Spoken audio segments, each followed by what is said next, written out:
सरकार के खिलाफ ये नारेबाजी, ये गुस्सा, ये आक्रोश किसी भी मौजूदा सरकार के चेहरे की चिंता की लकीरें बढ़ा सकता है।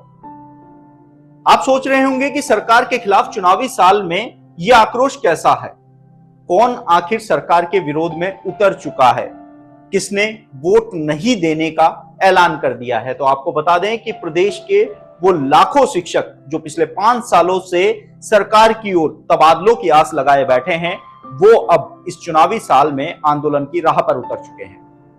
थर्ड ग्रेड टीचर्स, इन्होंने आर पार की लड़ाई की घोषणा कर दी है और शहीद स्मारक पर अनिश्चितकालीन धरना भी शुरू कर दिया है। इसके साथ ही सरकार को अल्टीमेटम दिया है कि यदि 11 अगस्त तक उनके तबादलों को लेकर कोई फैसला नहीं लिया जाता है तो ऐसे में सरकार के खिलाफ वो सड़कों पर उतरकर आर पार की लड़ाई लड़ेंगे।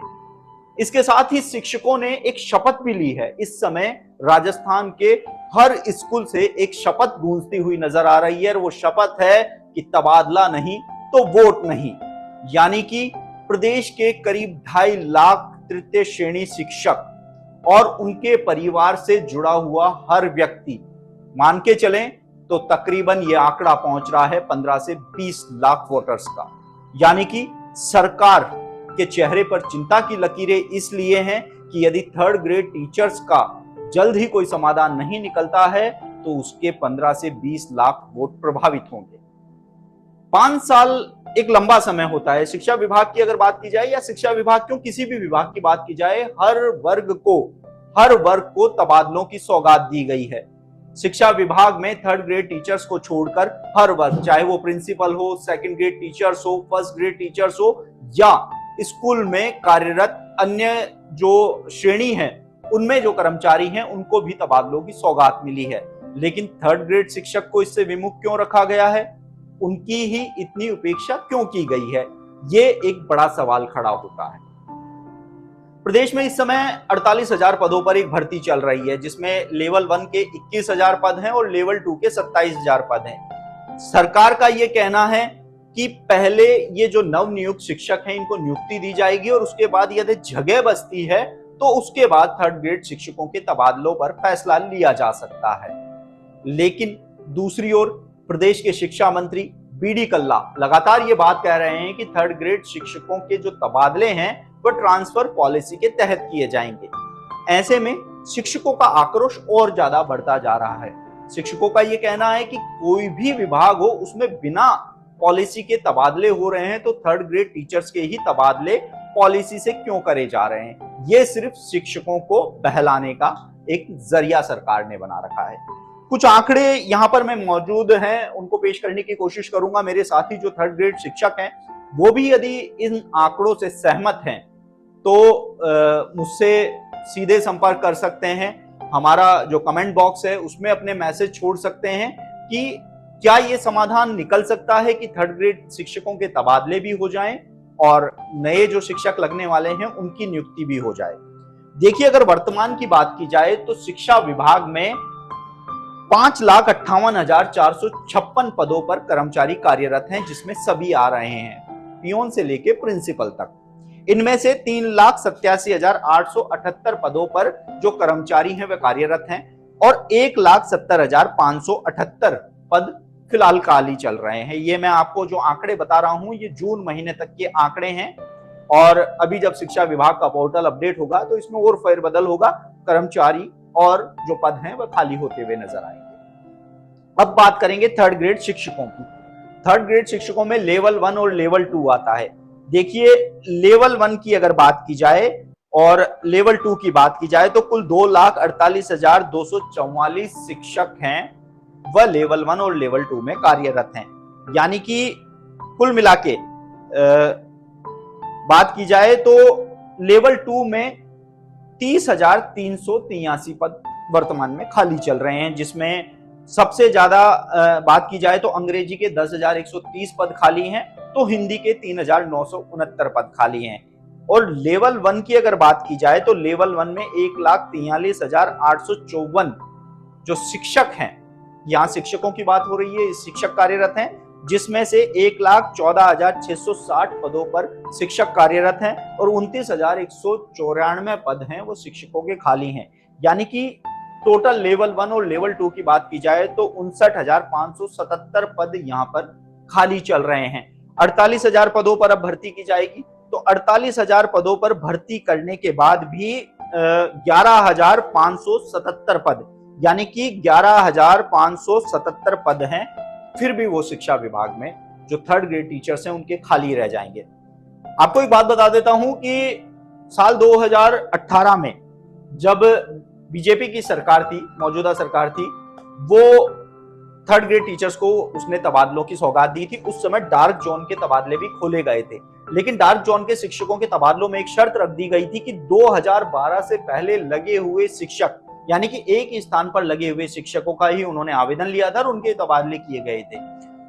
तो वहीं पिछले 5 साल से अब जो 2012 की बात की जाए तो अब 2023 तक, यानी कि 11 साल से लंबा समय ऐसे शिक्षक हैं जो अपने घरों से दूर डार्क जोन में लगे हुए हैं। इसके साथ ही अगर बात की जाए, अगस्त 2021 में मुख्यमंत्री अशोक गहलोत ने थर्ड ग्रेड टीचर्स को एक बड़ी सौगात दी थी और उन्होंने ये कहा था कि थर्ड ग्रेड टीचर्स के तबादले खोले जाएंगे और इसके लिए उन्होंने आदेश भी निकाला। डार्क जोन के भी आवेदन मांगे गए। उस समय अगर अगस्त की बात की जाए तो तकरीबन 85,000 थर्ड ग्रेड टीचर्स ने तबादला आवेदन किए थे। देखिए, इसका दूसरा पहलू मैं आपको बता देता हूं कि 85,000 आवेदन तो प्राप्त हुए थे, लेकिन शिक्षकों की संख्या 25 से 30,000 के बीच में थी, क्योंकि कई शिक्षक ऐसे थे जिन्होंने 2-2, 3-3 आवेदन किए थे, क्योंकि हर शिक्षक को डर होता है कि कहीं उनका आवेदन खराब ना हो जाए और वह तबादले से वंचित न रह जाए। तो ऐसे में ये आंकड़ा 25 से 30,000 पहुंच रहा था। अब यहाँ बात हो रही है कि नियुक्ति और तबादले कैसे किए जा सकते हैं। सरकार एक और कह रही है कि पहले नियुक्ति देंगे, उसके बाद गुंजाइश बची तो तबादले भी किए जाएंगे। थर्ड ग्रेड टीचर्स कह रहे हैं कि पहले तबादले किए जाएं, उसके बाद नियुक्ति दी जाए। इस समय वर्तमान में पद खाली चल रहे हैं 59,777। लेवल 1 में 29,169 पद हैं, वह यहाँ पर खाली चल रहे हैं, और लेवल 2 में 30,383 पद, यानी कि लेवल 2 में 28,000 पद हैं। तो 11,000 का अभी भी यहाँ पर मार्जिन है, 2,000 का, माफी चाहूंगा, कि 2,383 जो पद हैं लेवल 2 में, वहां तबादले होने की गुंजाइश बची हुई है। तो वहीं लेवल 1 में 8,194 जो पद हैं, नियुक्ति के बाद भी 8,194 पदों पर तबादलों की संभावनाएं हैं। थर्ड ग्रेड टीचर्स का यह कहना है कि पहले तबादले किए जाएं, उसके बाद नियुक्ति दी जाए।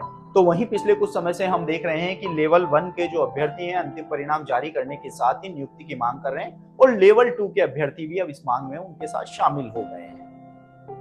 बीच का रास्ता, चुनावी साल है, सरकार किसी भी प्रकार का जोखिम नहीं उठाना चाहती है। यदि शिक्षकों ने साफ जगह जगह हमने होर्डिंग देखे हैं, बारा में, अलवर में, करौली में, धौलपुर में, कि शिक्षकों ने बड़े बड़े पोस्टर लगा दिए हैं कि तबादला नहीं तो वोट नहीं। स्कूलों से शिक्षक शपथ लेकर ये वीडियो वायरल कर रहे हैं कि सरकार यदि उनका तबादला नहीं करती है, मौजूदा सरकार, तो वो मौजूदा सरकार को वोट नहीं देंगे। वो वोट तो देंगे, लेकिन वो मौजूदा सरकार को वोट नहीं देंगे। ऐसे में सरकार को अब बीच का रास्ता अपनाना पड़ेगा।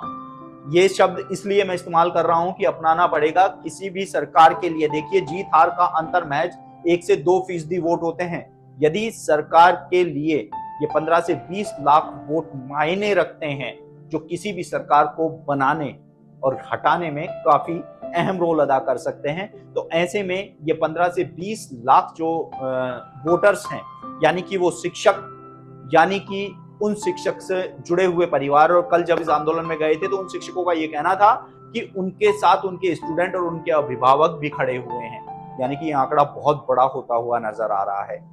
शिक्षक आर पार की लड़ाई के चेतावनी के साथ आंदोलन पर उतर चुके हैं। वोट नहीं देने की उन्होंने घोषणा कर दी है। 11 अगस्त तक का सरकार को अल्टीमेटम दिया है। यदि 11 अगस्त तक सरकार कोई फैसला नहीं लेती है तो शिक्षक सड़कों पर उतरेंगे। फिलहाल वो शहीद स्मारक पर शांतिपूर्ण धरना दे रहे हैं, अनिश्चितकालीन महापड़ाव डाल रहे हैं, लेकिन यदि 11 अगस्त तक सरकार वार्ता नहीं करती है तो वह सड़कों पर उतरेंगे। हालांकि मुख्य सचिव से एक दौर की वार्ता हुई थी, लेकिन ये वार्ता असफल रही, जिसके बाद फिर से शिक्षक धरने पर लौट गए और पूरी रात शहीद स्मारक पर बिताई। ऐसे में अब सवाल ये खड़ा होता है कि क्या सरकार इन 2.5 लाख शिक्षकों को संतुष्ट कर पाएगी? क्या सरकार थर्ड ग्रेड के तबादले नई नियुक्ति से पहले करेगी? क्या सरकार इन थर्ड ग्रेड शिक्षकों को अपने पक्ष में करने के लिए सभी जतन करेगी, क्योंकि आचार संहिता लगने में महज कुछ ही महीनों का समय बचा है, तो चुनावों में महज 5 महीने का समय बचा है। ऐसे में सरकार के सामने एक बड़ी चुनौती है कि यदि बीच का रास्ता अपनाती है तो वह शिक्षकों को संतुष्ट कर पाएगी, नव नियुक्त शिक्षकों को नियुक्ति दे पाएगी, साथ ही जो सरकार रिपीट करने की बात कही जा रही है मुख्यमंत्री अशोक गहलोत द्वारा, उस पर भी वो खरा उतर सकती है। ऐसे में अब देखना होगा कि सरकार कौन सा रास्ता अपनाती है। द नगरी न्यूज का ये फर्ज था कि वो अपनी बात शिक्षकों तक, सरकार तक और नव नियुक्त शिक्षकों तक पहुंचाने की कोशिश करे कि दोनों ही वर्गों को कैसे संतुष्ट किया जा सकता है, सरकार कैसे शिक्षकों को खुश कर सकती है और नव नियुक्त शिक्षकों को ज्वाइनिंग भी दे सकती है। तो ऐसे में आज के लिए बस इतना ही। आप देख रहे हैं द नगरी न्यूज, मैं हूं ललित वर्मा।